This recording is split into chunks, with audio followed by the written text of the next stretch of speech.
Hello दोस्तों। तो चलिए आज हम देखने वाले हैं 16 तारीख से लेके 20 तारीख तक मार्केट में इस हफ्ते में हमने मार्केट में कैसे क्या काम किया है सब चीजों को देखने वाले हैं। ठीक है। तो सबसे पहली चीज हम क्या करेंगे, 16 तारीख के मार्केट को देख लेते हैं। तो 16 तारीख में हमारा जो लॉस निकल के आ रहा है ना, वो आ रहा है 1057 रुपए के आसपास का। ठीक है।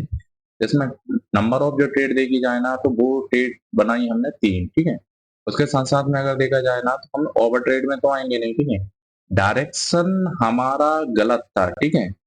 डायरेक्शन हमारा गलत क्यों था? क्योंकि हमारी जो एंट्री की जो टाइमिंग थी ना, वो गलत थी। रीजन क्या हुआ कि मार्केट में हमें एक रेड कैंडल के बाद में हमें एंट्री बनानी चाहिए, बट रेड कैंडल बनी नहीं, उससे पहले ही हमने एंट्री बना ली। इस वजह से हमारा डायरेक्शन गलत हुआ है। क्योंकि डायरेक्शन हमारा सिलेक्शन जब भी होता है, जब एंट्री की में हमें एक रेड कैंडल देखने को मिल जाए, उसके बाद में हमारा डायरेक्शन क्लियर हो जाता है। ठीक है। सेकंड ट्रेड का भी हमारा डायरेक्शन गलत था। एंट्री की जो टाइमिंग थी ना, वो बिल्कुल गलत थी। ठीक है। और सेकंड ट्रेड की जो एंट्री की टाइमिंग थी, वो भी गलत थी। इस वजह से हमारा जो ओवरऑल लॉस निकल के आ रहा है ना, 1057 रुपए के आसपास में आ रहा है। अब आ जाते हैं 17 तारीख की मार्केट को। तो 17 तारीख में हमने समथिंग समथिंग 1235 रुपए के आसपास तक का प्रॉफिट बुक किया है, जो कि सिंगल ट्रेड के अंदर किया है। ठीक है। ओवर ट्रेड में तो हम आएंगे नहीं। ठीक है। डायरेक्शन हमारा बिल्कुल परफेक्ट था। एंट्री की जो टाइमिंग थी, वो भी बिल्कुल परफेक्ट थी। ठीक है। चलिए अब हम देख लेते हैं 18 तारीख की मार्केट को। तो 18 तारीख में समथिंग समथिंग 629 रुपए के आसपास तक का प्रॉफिट बुक किया है। ठीक है। जिसमें सिंगल ट्रेड के अंदर ही हमने प्रॉफिट को बुक किया। डायरेक्शन हमारा बिल्कुल सही था। एंट्री की जो टाइमिंग थी ना, वो भी बिल्कुल परफेक्ट थी। बट क्या हुआ है कि मार्केट में हम 629 रुपए ही क्यों बुक कर पाए? रीजन ये है सिंपल सा कि क्योंकि मार्केट में हमें एक बढ़िया सी कैंडल बन देखने को मिल गई थी, जो कि बिल्कुल समथिंग समथिंग ये जो कैंडल थी ना, वो 70 पॉइंट के आसपास तक थी। ठीक ठीक है। तो इस वजह से हम क्या हुआ है कि हमने प्रीमियम को जो बाय किया था ना, वो ऊपर किया था। तो हमारा इतना कॉन्फिडेंस नहीं रहा है कि मार्केट में हम वेट कर पाते हैं। बट मार्केट ने टारगेट हमें 150 पॉइंट तक का भी देखने को मिला है। बट रीजन यही है कि हमने अपसाइड में जाकर के एंट्री बनाई। इस वजह से हमें मार्केट में इतना कॉन्फिडेंस आ नहीं रहा था। इस वजह से समथिंग समथिंग 629 रुपए प्रॉफिट लेकर के मार्केट से हम बाहर हो गए। ठीक है। तो चलिए दोस्तों, अब हम देख लेते हैं 19 तारीख के मार्केट को। तो 19 तारीख में समथिंग समथिंग 785 रुपए के आसपास तक का प्रॉफिट बुक किया है, जो कि 3 ट्रेड के अंदर हुआ है। ठीक है। ओवर ट्रेड में हम आएंगे नहीं। डायरेक्शन हमारा बिल्कुल सही था। सेकंड ट्रेड का भी हमारा डायरेक्शन सही था। एंट्री की जो टाइमिंग थी, वो भी परफेक्ट थी। सेकंड ट्रेड की एंट्री की टाइमिंग भी बिल्कुल परफेक्ट थी।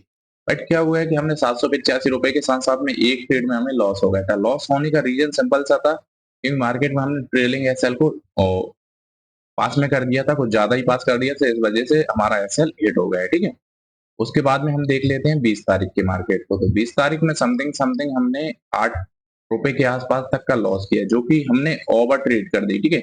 ओवर ट्रेड कुछ ज्यादा ही कर दी हमने, जिस वजह से हम ओवर ट्रेड में आ गए। ठीक है। उसके बाद देखा जाए ना, तो डायरेक्शन हमारा बिल्कुल सही था। सेकंड ट्रेड का भी डायरेक्शन हमारा सही था। एंट्री की जो टाइमिंग है ना, वो गलत थी।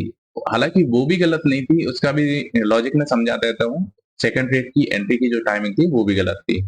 कैसे गलत थी? कि मार्केट में जो कैंडल बन रही थी ना, वो something something high volatile market था। तो ये प्रीमियम वाइज देखा जाए ना, तो ये 70 पॉइंट की एक ही कैंडल थी। ठीक है। जबकि हमारा एसएल जो रहता है ना, 35 रुपए तक का आसपास में रहता है। ठीक है। इस वजह से ये जो एसएल है ना, हमारा बार बार हिट होता रहा। इस वजह से हमने समथिंग समथिंग 7 ट्रेड के अंदर में, ये हमने जो 7 ट्रेड बनाई थी ना, 7 ट्रेड के अंदर में हम लॉस की जो लिमिट है ना, वो 1700 रुपए तक ले गए, जो कि हमें नहीं ले जाना चाहिए। 500 रुपए के आसपास में हमें मार्केट को क्लोज कर देना चाहिए था लॉस होते ही। बट क्या हुआ कि हमने लॉस को होल्ड करते रहे 1700 तक ले गए। ठीक है। इस वजह से हम ओवर ट्रेड में आ गए। उसके बाद में लास्ट जो एंट्री बनी, 8वीं एंट्री। ठीक है। तो 8वीं एंट्री में समथिंग समथिंग 114 पॉइंट के आसपास में प्रीमियम बाइस कैप्चर करने को मिल गया। इस वजह से हमारा लॉस को कवर करते हुए हमें -8 रुपए के आसपास तक हमारा पैनल क्लोज हुआ है इस दिन। ठीक है। तो चलिए दोस्तों, अब हम देख लेते हैं तो टोटल हमारा प्रॉफिट एंड लॉस क्या रहा है। तो ओवरऑल प्रॉफिट जो हमारा निकल के आ रहा है ना, वो 1784 रुपए 71 पैसा आ रहा है। ठीक है। ओवर ट्रेड में आ गए हम, क्योंकि हमें हफ्ते वाइज देखा जाए ना, तो 15 एंट्री बनानी चाहिए, बट 16 एंट्री बना दी हमने। ठीक है। टैक्सेशन चार्जेस देखा जाए ना, तो समथिंग 144 रुपए 72 पैसा आ गया है। नेट प्रॉफिट निकाला जाए, जो कि हमारा टैक्सेस मैक्सेस काटने के बाद में जो निकल के आ रहा है ना, वो 1439 रुपए 99 पैसे आ रहा है। तो चलिए दोस्तों, एक बार हम हमारे डीमेट पर चल करके एक बार प्रॉफिट एंड लॉस को देख लेते हैं। ठीक है। तो चलिए दोस्तों, अब हम हमारी डेट सेलेक्ट कर लेते हैं जो कि 16 तारीख से लेके 20 तारीख तक का है, ठीक है।